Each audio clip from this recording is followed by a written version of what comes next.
వెతలు తీరును కృపలు దొరుకును సాటి లేనిది యేసుని నామం యేసునామమే మధురం మదిలో తలచిన ధన్యం యేసునామమే మధురం. ప్రభువునందు ప్రియమైన దేవుని బిడ్డలారా, నేటి వాక్య ధ్యానం కొరకు ప్రార్థిద్దాం. మమ్మలను మిక్కిలిగా ప్రేమిస్తున్న తండ్రి, వందనాలు, స్తోత్రాలు. నీ వాక్యము చేత మాతో మాట్లాడుమని మా ప్రియ రక్షకుడైన యేసునామమున అడుగుచున్నాం తండ్రి, ఆమేన్. ప్రియమైన దేవుని బిడ్డలారా, పేతురు వ్రాసిన మొదటి పత్రిక 2వ అధ్యాయం 9వ వచనం. గత దినం చెప్పిన వాక్యం కంటిన్యూయేషన్. చీకటిలో నుండి ఆశ్చర్యకరమైన వెలుగులోనికి పిలిచిన వాడు. మన దేవుడు మనకిట్టి అవకాశం ఇచ్చాడంటే దేవుని ఎరుగని అంధకార అజ్ఞాన స్థితి నుండి దేవుని ఎరుగు జ్ఞాన స్థితికి, దైవ జ్ఞాన స్థితికి భూమి మీద ఉన్న మనుషులను పిలిచాడు. To understand the revolution of God, to understand the attribute of God, to understand the qualities of God, nature of God, actions of God. ఇవి తెలుసుకోవటానికి మనల్ని పిలిచాడు. పిలిచిన వాని గుణాతిశయములను ఇంగ్లీష్ బైబిల్లో ఏమన్నాడు అని మనం చూస్తే ఎక్సలెన్సీస్ ఆఫ్ గాడ్. మనుషులకు అమోఘంగా ఉండేటువంటి గుణములు, మనుషులకు అమోఘముగా ఉండేటువంటి గుణాలు దేవునిలో ఉన్నాయి. ఆ అమోఘ గుణాలు ప్రచురం చేయటానికంటే అందరికీ తెలియపరచడానికి పిలిచాడు. ఏమిటి ఆ అమోఘమైనటువంటి గుణము అనంటే, పాపికి పరలోకమిచ్చుట అమోఘం. ఇదేంటండి? పాపికి పరలోకం ఇవ్వటం ఏంటి? ఏ మతం ఒప్పుకోదు కదా. ఇదే అమోఘమైన గుణం దేవునిలో. ఏంటంటే ప్రేమ, అగాపే ప్రేమ. ప్రేమించని వానిని ప్రేమించిన ప్రేమ, ద్వేషించిన వాని కొరకు మరణించిన ప్రేమ, శత్రువు కొరకు స్నేహహస్తం చాచిన ప్రేమ. అర్థం కాదు.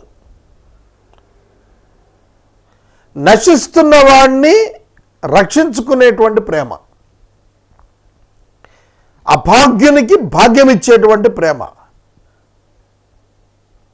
దీనులను పెంట కుప్ప మీద నుండి సింహాసనానికి ఎత్తేటువంటి ప్రేమ. ఇది మహాలక్షణం. ఇది గుణ అతిశయం, ఉట్టి గుణం కాదు. ఈ గుణం, ప్రేమ అనే గుణం, దీనికి ఒక అతిశయం యాడ్ అయింది. ఏంటంటే దైవత్వం. మనుషులకి ఇది ఎక్సలెంట్గా ఉంటుంది, అమోఘంగా ఉంటుంది. నీ పాపమును బట్టి కాక తన కృప చొప్పున నిన్ను పరలోకానికి తీసుకెళ్ళటం, అది అమోఘమైనటువంటి గుణ అతిశయం. దేవుడే మానవ పాపమును పరిహరించుట అమోఘం. ఇది మనిషి ఒప్పుకోడా? నేను పాపం చేస్తే నేనే ఆ కర్మకు నేను విడుదల నేనే చేసుకోవాలి తప్ప వేరొకటి చేయటం ఏంటి? నేను చేసిన దానికి నేను అనుభవించాలి తప్ప వేరొకటి అనుభవించడం ఏంటి? ఈ ఫిలాసఫీ.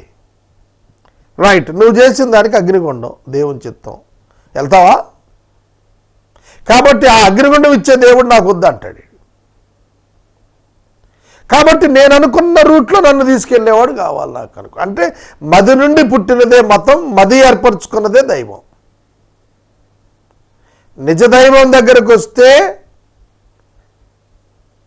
నీ పట్ల తన ప్రేమ, నీ పట్ల తన కృప తెలియజేస్తున్నాడు.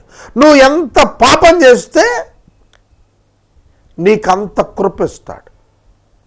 ఇది గుణం యొక్క అతిశయం కాదా? నువ్వు ఎన్ని పాపాలు చేస్తున్నావో అంతగా నీపై కృప చూపిస్తున్నాడు. ఎందుకంటే నువ్వు పాపిగానే పుట్టావు, పాపమే చేస్తావు, పాపిగానే వెళుతూ ఉంటుంది నీ జీవితం. అసలు పాపం డెఫినిషన్ ఎంతమందికి జ్ఞానోదయం అయింది?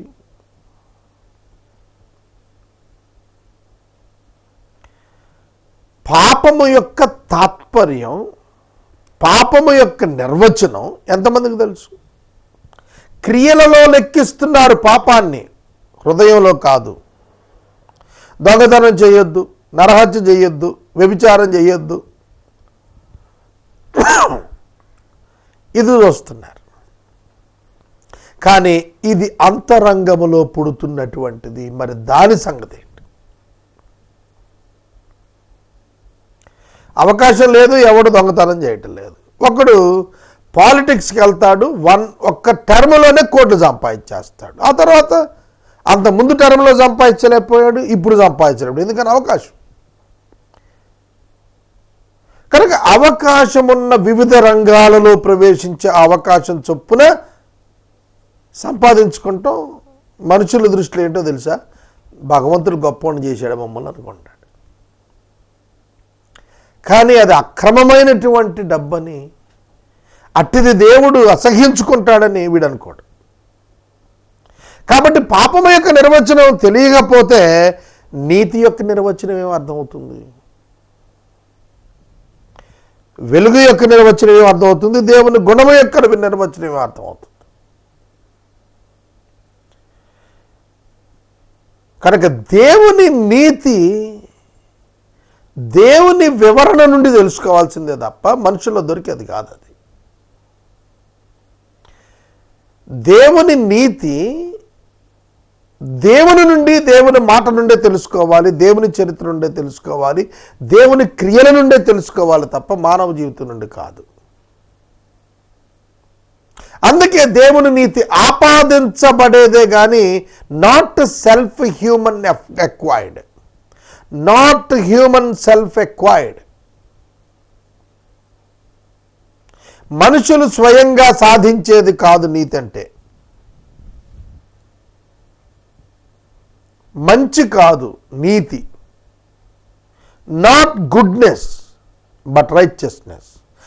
Goodness is not at all sufficient to enter in to the presence of God. We need righteousness. మానవ మంచితనం చేత ఎవడూ దేవుని సన్నిధికి చేరడం. దేవుడు అనుగ్రహించు నీతి చేత, దేవుడు ఆపాదించే నీతి చేత, దేవుడు ఇచ్చేటువంటి ఆ అర్హత చేత చేరతాడు. మానవుడు దేవుని ఎదుగు చేరడానికి అర్హత సంపాదించలేడు. You cannot acquire on your own, not by doing anything. You can't reach. ఏదో ఈ చేయటం ద్వారా నువ్వు చేరుకోలేవు. అందుకే తనే పిలిచాడు, తనే నరుడిగా వచ్చాడు, తనే నరుని కొరకు చనిపోయాడు.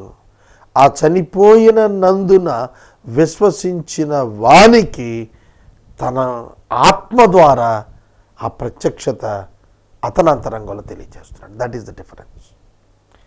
మనుషులు పుస్తక జ్ఞానం చేత దేవుని తెలుసుకోలేరు, ఆత్మలోని ప్రత్యక్షత చేత దేవుని తెలుసుకుంటారు, ఆత్మలో బోధించబడుట చేత దేవుని తెలుసుకుంటారు. దేవుడు మన అంతరంగంలో మంచి చెడులను గుర్తెరుగునట్లు మనసాక్షిని ఉంచాడు. That cannot reveals the God to us. Your consciousness can reveal you the sin and righteousness or sin and goodness. పాపం అంటే ఏంటో, మంచి అంటే ఏంటో, చెడు అంటే ఏంటో నీ మనసాక్షి తెలియజేస్తుంది, కానీ దేవుడు అంటే ఏంటో నీ మనసాక్షి తెలియజేయదు. It is the God's spirit only can reveal who is God. It is the God's spirit only can teach who is God. దేవుడంటే ఎవరో బోధించగలిగిన వాడు దేవుని ఆత్మ ఒక్కడే. దేవుడంటే ఎవరో బయలుపరచగలిగిన వాడు దేవుని ఆత్మ ఒక్కడే. కనుక దేవుని ఆత్మ మీ మనస్సులలోనికి, మీ అంతరంగంలోనికి చొచ్చి నివసించి నిన్ను నడిపించాలి, నీకు బోధించాలి, నిన్ను సంరక్షించాలి, నిన్ను రూపాంతరపరచాలి. Unless until that you cannot achieve. అప్పటి వరకు నువ్వు చేరలేవు.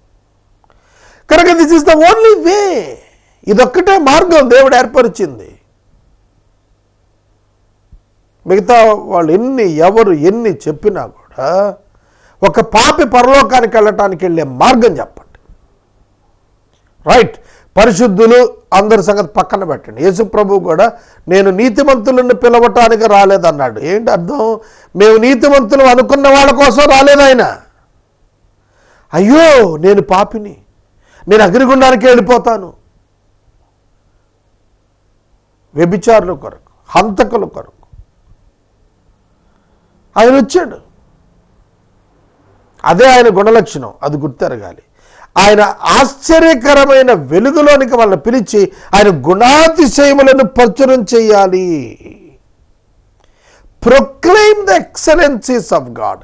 ఇవాళ గాడ్స్ ఎక్సలెన్సీ ప్రొక్లెయిమ్ చేయరా బాబు అని అంటే పాస్టర్లు తమ ఎక్సలెన్సీగా ప్రకటించుకుని బురిడి పడుతున్నారు, బోల్తా పడుతున్నారు. TV5లో విపరీతమైనటువంటి వీడియోలు ఉన్నాయి స్వస్థతా కోటాల మీద. దానిలో బెల్లంపల్లి ప్రవీణ్ కుమార్ గారి గురించి ఓపెన్గా వాళ్ళు ఛాలెంజ్ ఇచ్చారు. కానీ కొరింథీ మొదటి పత్రిక 12వ అధ్యాయం మీరు చదివితే బెల్లంపల్లి ప్రవీణ్ కుమార్ పెట్టిన మీటింగ్లో కూడా ఎవరికైనా స్వస్థత వస్తే అది బెల్లంపల్లి ప్రవీణ్ కుమార్ నుంచి వచ్చింది కాదు. యేసుక్రీస్తు నామం పేరట పరిశుద్ధాత్మ దేవుడు ఎవరికి స్వస్థత ఇచ్చాడో వారికే వస్తుంది తప్ప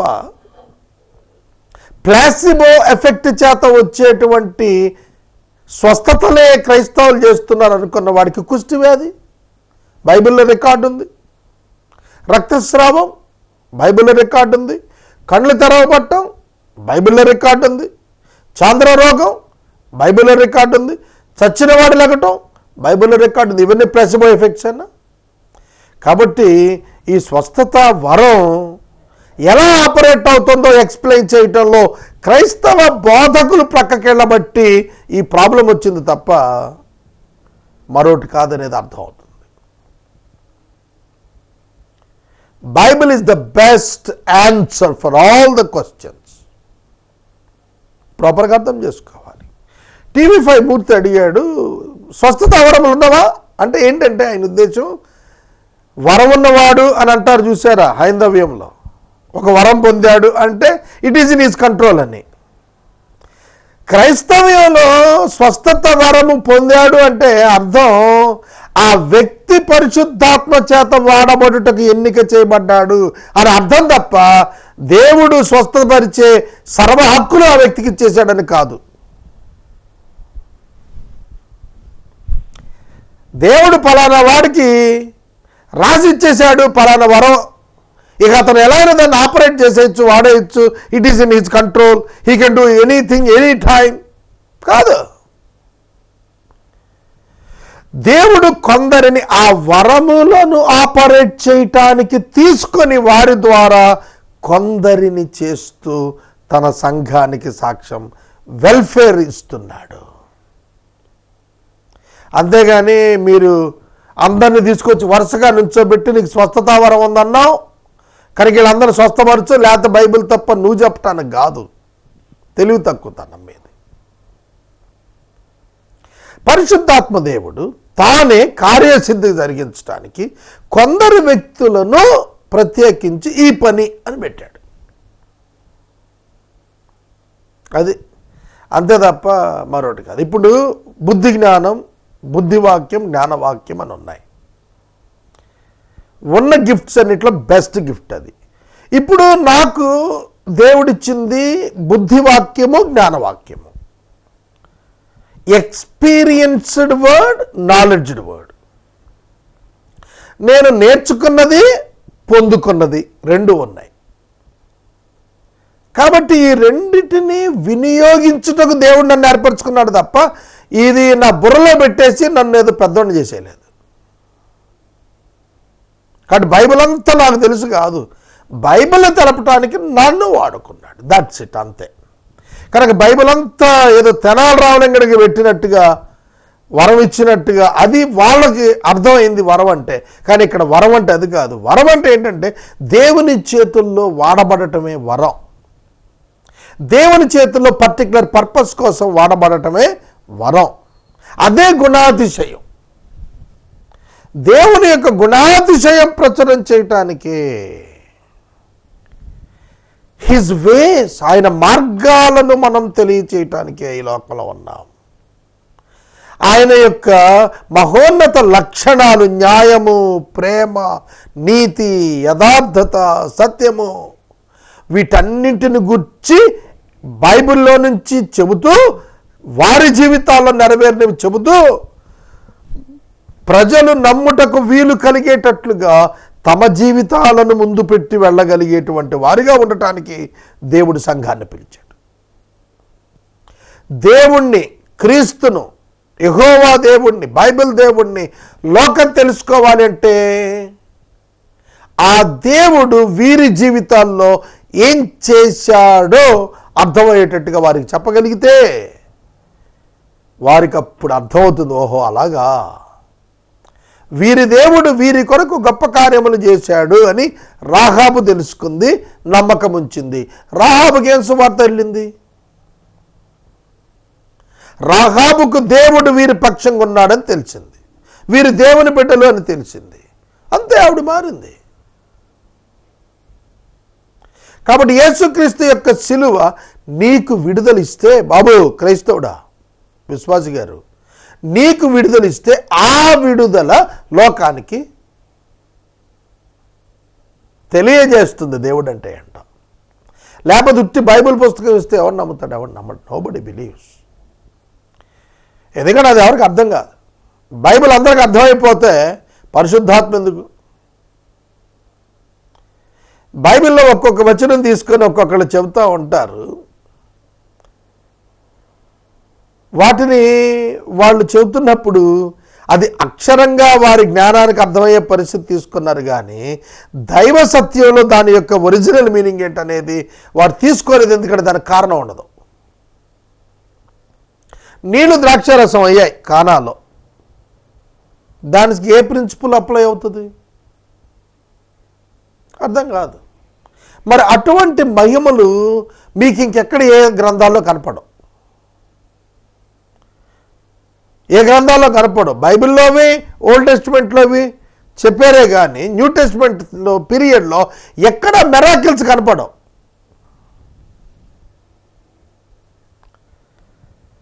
అర్థమవుతుందా? కాబట్టి దేవుడు లక్షణాలు అందరూ చెప్పగలిగితే ఇంకేముంది? పుస్తకం చదివిన ప్రతివాడు బైబిల్ గురించి చెప్పేస్తే మానవ జ్ఞానం చెప్పగలుగుతాడు. దేవుని యొక్క వాస్తవికతను చెప్పాలంటే దేవుడిని నమ్మాలి ముందు. దేవుణ్ణి నమ్మి, దేవుని నమ్మకం ద్వారా తెలుసుకొని నోటితో మాట్లాడాలి, అప్పుడు మాట్లాడాలి. నేనున్నాను, మీకు బెస్ట్ ఎగ్జాంపుల్. 30 సంవత్సరాలు సేవకు వచ్చిన మొదటి రోజు ఎట్లా జీరోతో ఉన్నానో అంతే జీరోతో ఉన్నాను ఫైనాన్షియల్గా. నా నుండి వచ్చింది భోజనం తప్ప మరొకటి నాకు లభ్యం కాలేదు. మరి అయినప్పటికీ నేను చేసినటువంటి కార్యక్రమాలు చూస్తున్నప్పుడు నేను వెనక్కి తిరిగి రివ్యూ చేస్తే అవి డబ్బులున్న వాళ్ళు కూడా చేయలేకపోయారు. అంత కార్యక్రమాలు జరిగించాడు. నేనొక్కడే కాదు, వాళ్ళు చాలామంది దైవ సేవకులు తీసుకోండి, ఏమీ ఎన్నిక లేని వారే. ఏ విధంగా వాళ్ళు అన్ని కార్యక్రమాలు చేస్తున్నారు? Without having any base they are doing. కనుక ఆయన గుణాతిశయము ప్రచురం చేయాలి. ఏంటంటే ఆయన ఆత్మను గూర్చి, క్రీస్తుని గూర్చి, ప్రత్యక్షతను గూర్చి, పరిశుద్ధాత్మని యొక్క శక్తిని గూర్చి, మరియు ఆయన ప్రణాళికను గూర్చి వర్ణించాలి. అందుకు దేవుడు మనల్ని ఎలా మార్చేశాడో తెలుసా? ఆయన సొత్తు అయిన ప్రజలు. We have no right personally. నాకు కూడా అనిపిస్తుంది ఒక్కోసారి వ్యాపారం చేసి బోల్ డబ్బు సంపాదిస్తే బాగుంటుంది. ఆ ఇసుక పాట పాడితే ఇప్పుడు మనకు కూడా బోల్ డబ్బులు వస్తాయి కదా. లేదా మన కొన్ని ఇన్ఫ్లుయెన్స్ తోటి ఏదో ఒక కాంట్రాక్ట్ తీసుకుంటే సబ్ కాంట్రాక్ట్కి ఇచ్చిన డబ్బులు మిగులుతాయి కదా. కొన్ని రియల్ ఎస్టేట్స్ చేసేస్తే మనకు తెలిసిన వాళ్ళ ద్వారా కొంచెం డబ్బులు మిగులుతాయి కదా. I'm not called for that. నేను దాని కొరకు పిలువబడలేదు. ఆ ఒక్క మాట నన్ను ఆపేస్తాను. I'm not called for that. I'm not called to raise money. డబ్బును సంపాదించడానికి నేను పిలువబడలేదు, ఆత్మలను సంపాదించడానికి పిలువబడ్డాను అనే ఆ ఒక్క మాట నన్ను అనేక విషయాలు ఆపేసి. ఎంతోమంది డబ్బు తెచ్చిస్తారంటే వద్దన్నాను. 30 ఏళ్లలో ఎక్కడ నా ప్రసంగానికి నేను రేటు పెట్టుకోలేదు. నాకు అవకాశాలు కూడా రాలేదు. అందుకని నేను దాచబడిన అంబులాగానే ఉన్నాను. ఇంకా ఎప్పుడు వినియోగిస్తాడో తెలియదు. కాబట్టి దేవుడు కార్యాలు, దేవుని యొక్క పనులు అర్థం కావాలి అని అంటే ఎక్స్పీరియన్స్లో తెలుసుకోవాలి. అదే చెబుతున్నాడు, మీరు దేవుని సొత్తు. You are the inheritance of God. నీ ఓనర్షిప్, లైఫ్ ఓనర్షిప్ ఆయన చేతిలో. ఒకటి. రెండోది, మీరు పరిశుద్ధమైనటువంటి జనం. You are holy in the sight of God. నన్ను 100 మంది విమర్శించనివ్వండి, I am holy in the sight of God. నేను 100 రకాలుగా నిందకు ఆస్పదంగా ఉండినా కూడా in the sight of God, in his presence, I am holy because he made me holy. ఆయన పరిశుద్ధునిగా తీర్చిన తర్వాత నిందబాపు కలిగిన వాడు లేడు. తీర్పు తీర్చువాడే పరిశుద్ధునిగా తీర్చిన తరువాత తీర్పు ఎక్కడిది? శిక్ష ఎక్కడిది? కానీ యేసుక్రీస్తు ప్రభు నన్ను పరిశుద్ధమైన జనంగా చేశాడు అన్నాడు. He made me holy. ఆయన నాకు అవకాశం ఇలా పరిశుద్ధుడవు అని, పరిశుద్ధుడిగా చేశాడంతే. ముంచి లేపాడు పరిశుద్ధతను వస్త్రాన్ని కప్పాడు. I'm not holy but I was made holy. నేను వ్యక్తిగతంగా పరిశుద్ధుడు కాదు, బలహీనుండే. అనేకమైనటువంటి అపవిత్రమైన కార్యంలో ఉన్నవాడిని. ఆధ్యాత్మికంగా ఒక వ్యక్తిగా చెప్పిన, మానసికంగా ఎన్నో రకాలైనటువంటి తలంపుల చేత అపవిత్రపడుతున్న వాడిని. అయినప్పటికీ ఆయన పరిశుద్ధుడిగా ఎంచాడు. అంటే he cleansed me with his blood. అది ఆయన ప్రమాణం. ఆయన రక్తంతో కడిగాడు, అందుకు పరిశుద్ధులమయ్యాం. పరిశుద్ధ క్రియలు చేసిన పరిశుద్ధులం అలా పరిశుద్ధ రక్తంతో కడగబడినందుకు పరిశుద్ధులమయ్యాం. That is the doctrine of Christianity. అందుకనే పరిశుద్ధ జనము, దేవుని సొత్తు, మరియు ఏర్పరచబడ్డ వంశం. ఏమిటి వంశం అంటే అబ్రహాము యొక్క వంశం, విశ్వాస వంశం. భౌతిక వంశం కాదు, మా ఇంటి పేరుతో వచ్చింది కాదు, మా కులం పేరుతో వచ్చింది కాదు, మా మతం పేరు. వంశము అంటే మనకి ఒక వంశ పారంపర్యం గుర్తొస్తుంది వంశం అనగానే. అంటే కొన్ని తరాలు గుర్తొస్తాయి వంశం అని అంటే. కానీ మనల్ని అలాంటి వంశంగా ఆయన చెప్పలేదు. ఏం వంశం అంటే మంది ఏర్పరచబడిన వంశం. ఏర్పరచబడిన వాడు అబ్రహాము యొక్క వంశం మంది. అంటే విశ్వాసులకు తండ్రి అయిన అబ్రహాము యొక్క సంతానం, అంటే విశ్వాసులము. Belongs to Christ, belongs to God, relatives of God. ఓ మాటలో చెప్పాలంటే ఏ వంశంరా అంటే we are the relatives of Jesus Christ. ఆయన కుమారుని వంశం. యేసుక్రీస్తు యొక్క వంశం అంటే తండ్రి వంశం, దేవుని వంశం, దేవుని పిల్లలం మేము. లోకానికి కోపం రాదు మేము దేవుని పిల్లలం అంటే. మేము దెయ్యం పిల్లలమా అని అడుగుతారు, అది మీకే తెలుసు. యేసుక్రీస్తు ద్వారా దేవునికి పిల్లలవటానికి అధికారం ఇచ్చాడు. అందుకే ఆ దైవ వంశంలోకి చేరిపోయాం. కనుక మీరు ఏర్పరచబడిన వంశము, పరిశుద్ధ జనము, దేవుని సొత్తైన ప్రజలు. ఈ 3 చెప్తే ఒక ఎత్తు అయితే, ఇంకోటి చెప్పాడు రాజులు, యాజకులు అన్నాడు. ఏంటండి ఈ 2 పదాలు? ఓల్డ్ టెస్టిమెంట్ జ్యూస్కి తెలుసు. రాజులు తెలుసు, యాజకులు తెలుసు. రాజులు యూదా గోత్రం నుండి, యాజకులు లేవి గోత్రం నుండి వచ్చారు. యాజకులు మనుషుల పక్షంగా దేవుని యొద్ద నిలబడేవాళ్ళు. రాజులు అంటే మనుషులను దేవుని నిమిత్తము కాపాడేటువంటి వాళ్ళు. రెండు యాక్షన్స్. ఒకటి, దేవుడు రాజులను తన నిమిత్తము తన ప్రజలను ప్రొటెక్ట్ చేయటానికి దేవుడు రాజులను ఏర్పరిచాడు. యాజకులు దేవుని యొద్దకు వచ్చి ఆరాధన చేయడానికి ఏర్పరిచాడు. To protect them and to lead them to God. దేవుని యొద్దకు నడిపించుటకు, దేవుని కొరకు భద్రపరచుటకు రాజులని యాజకులను చేశాడు. అది క్రిస్టియానిటీ అంటే. True Christian protects the believers. True Christian leads the Christians, leads the people to Christ. రాజులైన యాజక సమూహంగా మనల్ని పిలుచుకున్నాడు. పాత నిబంధనలో వీరిద్దరూ వేరు వేరు, కానీ క్రొత్త నిబంధనలో ఈ రెండింటిని మిళితం చేశాడు. నువ్వెంత పేదవాడివైనా నువ్వు రాజువే. నువ్వు రాజువి. రాజువి అంటే అథారిటీ ఉన్నవాడివి. Authority over the resources of the universe. ఈ లోకములో ఉన్న సమస్తంపై అధికారము, ఆధిపత్యము దేవుడు నీకు ఇచ్చాడు. అది నీకు అర్థమైతే, ఆ కింగ్డమ్ వాల్యూ అర్థమైతే నువ్వు భిన్నంగా ఉంటావు.